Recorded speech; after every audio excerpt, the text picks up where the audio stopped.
Salut tout le monde. Donc, on est à la quatrième séance.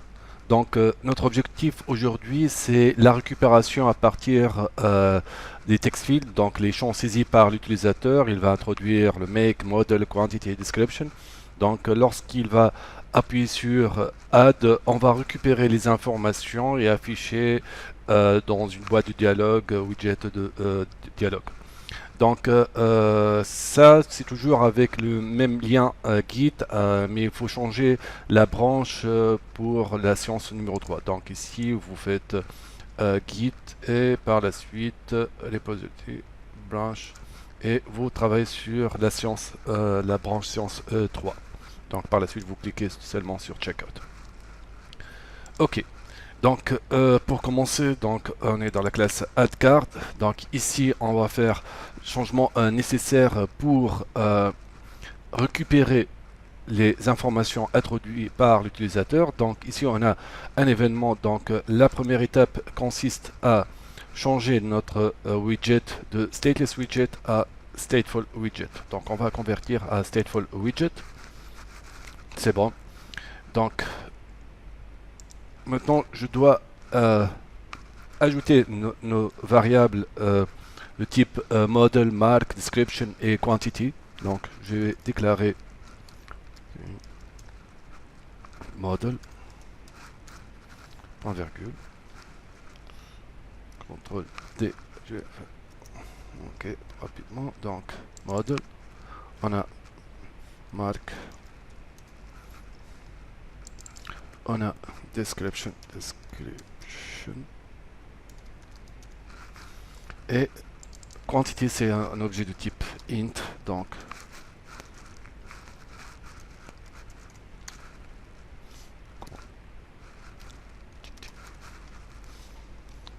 on a déclaré les variables. Maintenant on va voir la récupération. Donc la récupération c'est toujours c'est un événement. Donc l'utilisateur il va introduire par exemple la marque. Donc on va récupérer. Donc ici dans la partie marque on va chercher le text field marque. Donc on a propriété qui s'appelle onChanged. Onchanged.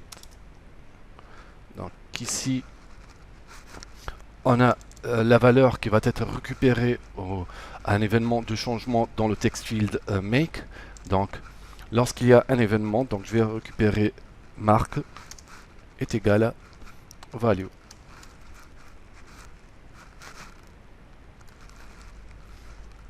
Donc on va répéter ça dans tous les champs. CTRL C. Donc ici même chose pour modèle. Donc je vais changer model.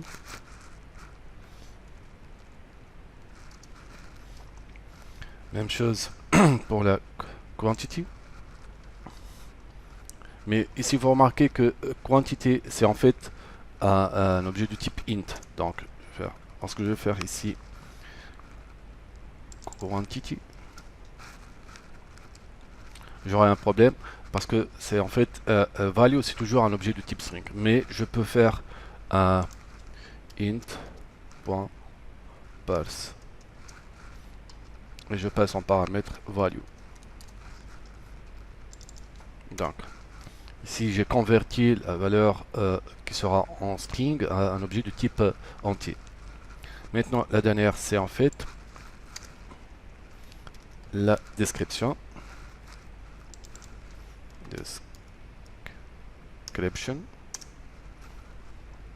Donc voilà la première partie, c'est en fait à chaque fois qu'il y a un événement dans les text fields, donc je vais récupérer les différents paramètres. Maintenant ce qu'on va faire c'est dans la partie action, c'est-à-dire lorsque l'utilisateur il va appuyer sur add. Donc on va récupérer les informations et on va afficher pour la première partie dans la console et par la suite on va voir comment afficher dans une alerte dialogue. Donc on va passer dans la partie add.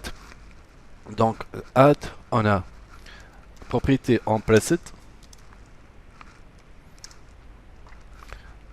qu'est-ce qu'on va faire lorsque l'utilisateur il va cliquer sur Add? Tout simplement, on va afficher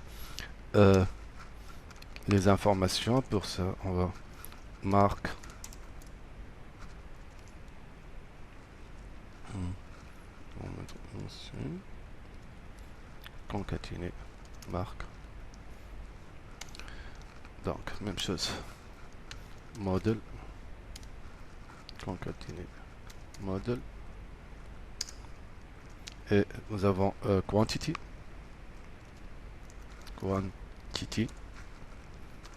Concaténer avec quantity. Et dernière partie, c'est la description, oui. Description. Concaténer avec description. Donc, quantité, c'est en fait un objet de type entier. Donc, je vais faire toString. Ok, c'est bon pour la première partie, pour la récupération dans la console. Donc, on va faire l'exécution. Et voir résultat. Donc, je vais remplir.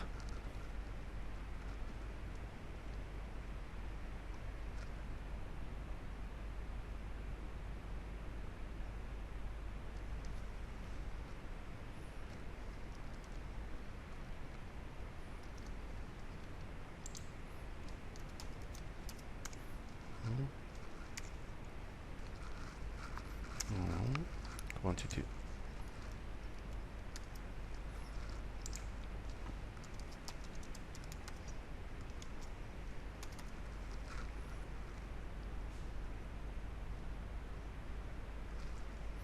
Ok. Normalement, lorsque je vais cliquer sur Add, il va m'afficher l'information. C'est un problème de formatage, donc je dois ajouter des espaces pour afficher les différentes parties. Donc, on peut faire rapidement. Ici, on va ajouter des espaces. Ici, normalement. C'est tout simplement pour la lisibilité. On va faire autre log.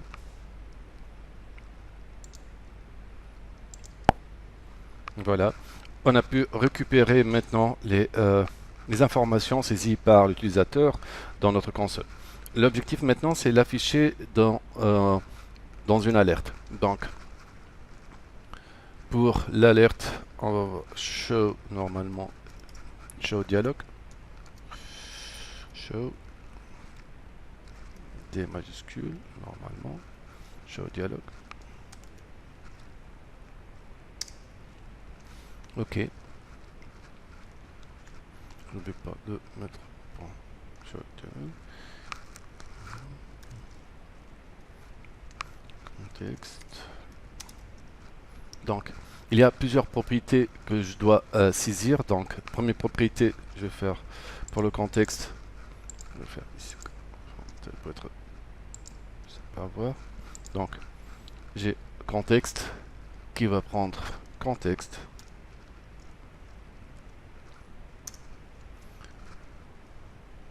Donc, ça, contexte.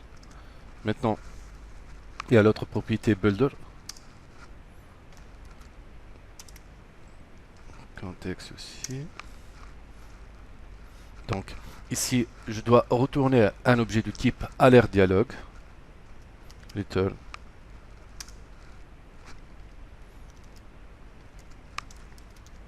Alerte.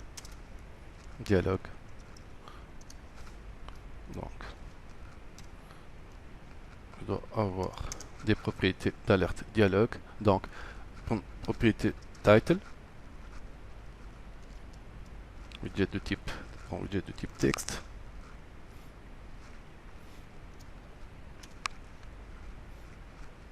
Juste my car. Et maintenant, le contenu qu'on doit afficher dans l'alerte. Content. Et tout simplement, je vais avoir widget de type, donc texte toujours majuscule, widget texte. Donc, je vais copier tout ça, contenu, CTRL C, CTRL V. Voir si j'ai problème. Donc ici normalement c'est virgule.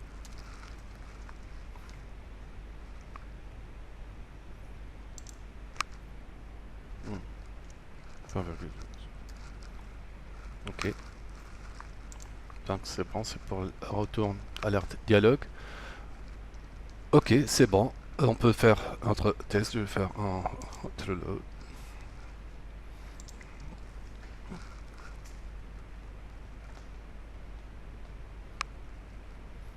J'appuie sur Add. Bon, j'ai pas encore rempli les champs. Donc BMW model série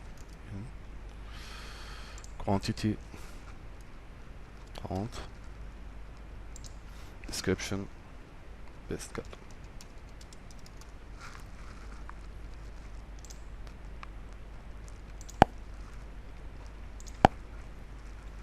Donc voilà l'affichage de notre widget alerte dialogue lorsque l'utilisateur il va cliquer sur bouton Add. Donc voilà la première partie de la récupération des text fields. Maintenant on va voir quelque chose de très important dans les text fields, c'est en fait l'utilisation des validators. Donc pour voir par exemple les champs sont vides, est-ce que c'est obligatoire, est-ce que c'est un entier ou non. Donc tout ça on va voir avec les validators. Donc on va passer maintenant à la deuxième partie.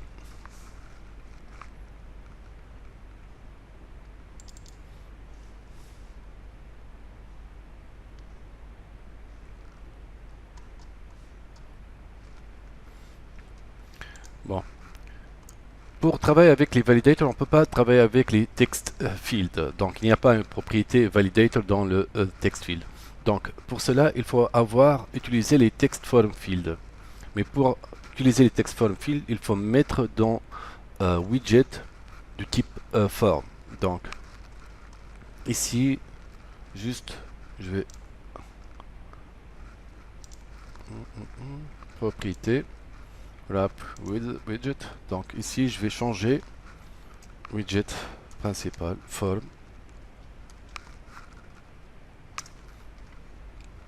Donc lorsque j'ai modifié maintenant form, je peux modifier maintenant text form field. Je pense F majuscule.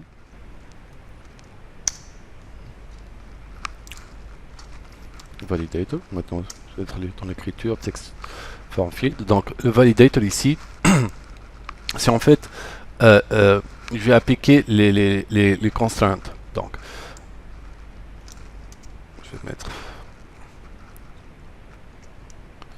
donc on a ici l'ajout, on change, c'est bon. Donc ici on va ajouter notre validator qui prend en paramètre le value. Je vais tester sur le value. C'est quoi mon test? C'est en fait if value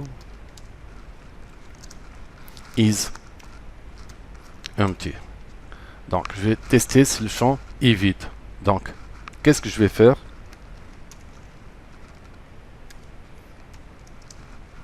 Je vais faire return required.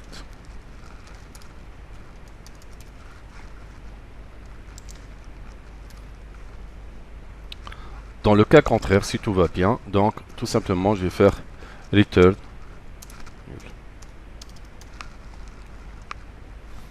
Donc ça pour le validateur. Mais ici, on ne va pas utiliser onChange, mais onSaved.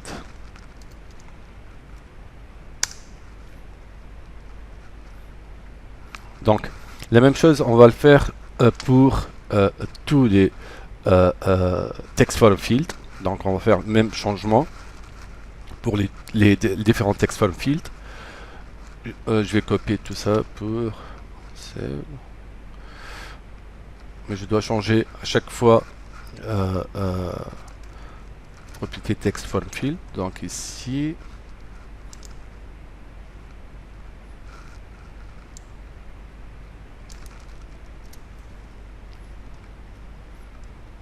et modifier la propriété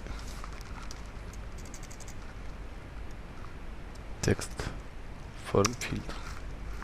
Normalement c'est bon. Ici c'est pas model.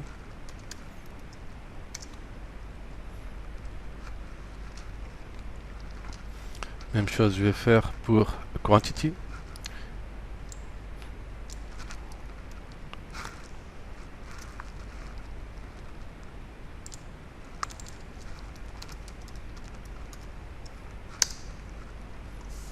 Ici pour quantity, en fait on va faire deux tests. C'est en fait, premier test c'est il est vide, mais je veux tester aussi est-ce que c'est un entier ou non. Donc dans le validator, je vais faire laisser is empty, value is empty. Je vais changer tout ça pour quantity.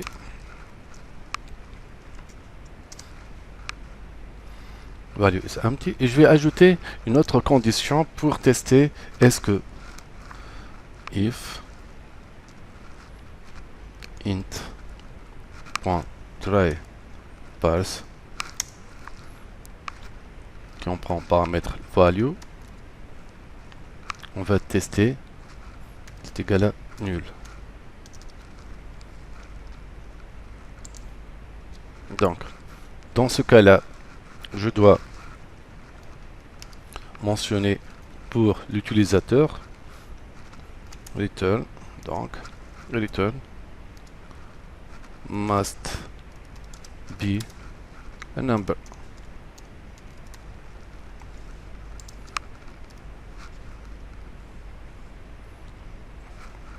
Ici je cherche on save it. Donc le value c'est toujours ici c'est un objet de type string, donc je vais faire int.parse. Je vais passer en paramètre value.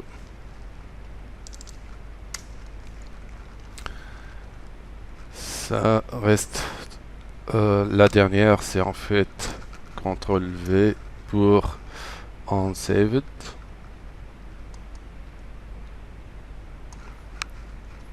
On save it, ici description.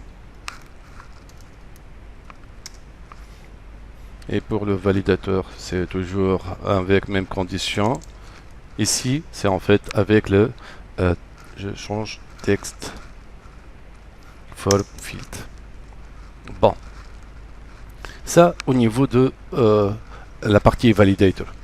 Maintenant, comment on va appeler les validators pour les text form field lorsque l'utilisateur il va appuyer sur le bouton add. Donc ici on va travailler avec les notions de key. C'est en fait ça permet d'avoir une visibilité des différentes méthodes de votre widget. Donc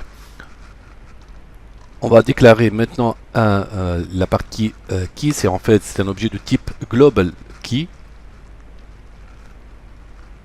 Donc ici on déclare global key type form state, normalement form state.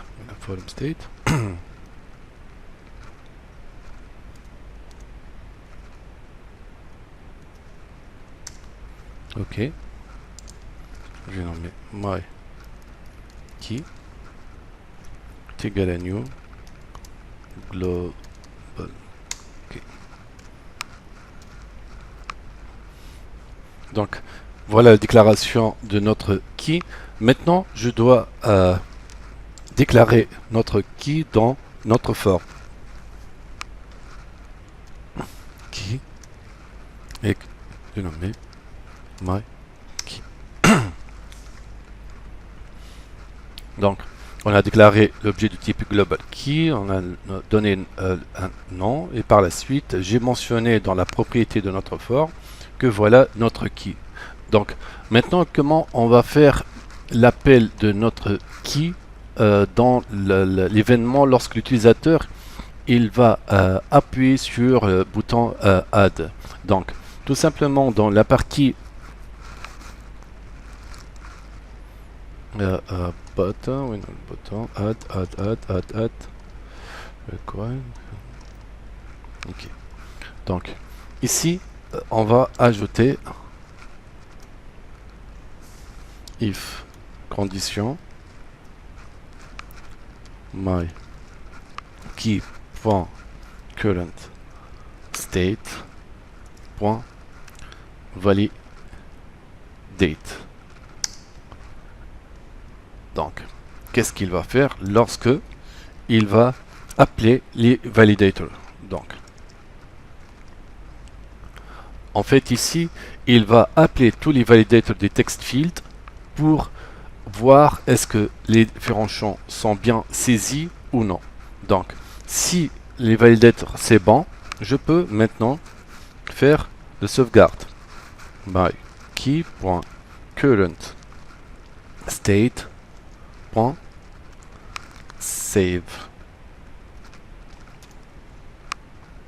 Donc, ici, je sauvegarde toutes les données que saisies par l'utilisateur. Donc, la première phase, appeler les validators pour voir l'état des différentes validators, des différents text fields. Et par la suite, lorsque je vais faire je passe le validator, je peux maintenant sauvegarder les informations et par la suite je peux faire l'affichage dans notre alerte dialogue ou shout dialogue. Donc je vais faire un autoload pour voir le résultat.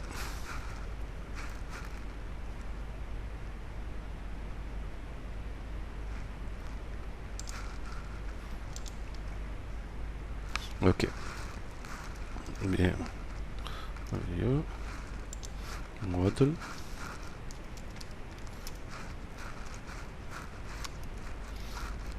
Quantity.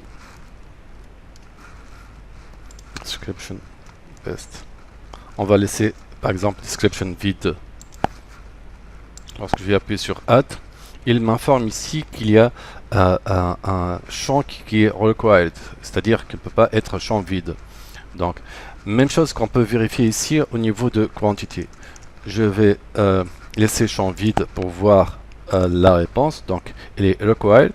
Maintenant, je vais tout simplement introduire une chaîne de caractères et je vais voir. Donc, ici, vous pouvez remarquer qu'il a changé must be a number. Donc, voilà l'utilisation de validator avec les text form fields. Donc, on a vu aujourd'hui la partie récupération des text fields, on a utilisé les validators avec les text form fields. Très important que les text form fields, on ne peut pas l'utiliser dans n'importe quel widget, il faut avoir widget du type form pour que je puisse ajouter des text form fields. On a fait l'introduction de les global keys, c'est très important ici pour la visibilité de tous les paramètres de votre widget, pour par exemple les validators et pour les sauvegardes des informations. Donc pour qu'on puisse par la suite appeler dans l'événement add button. Autre chose que j'aimerais bien vous montrer, c'est en fait au niveau de l'effacement des informations dans le bouton clear. Normalement, nous avons le bouton ici clear. Donc, pour voir comment effacer toutes les données, donc tout simplement current state.reset. Normalement avec un clear, c'est bon, il a effacé toutes les données dans les différentes textes. Donc je vous remercie de votre attention, à la prochaine.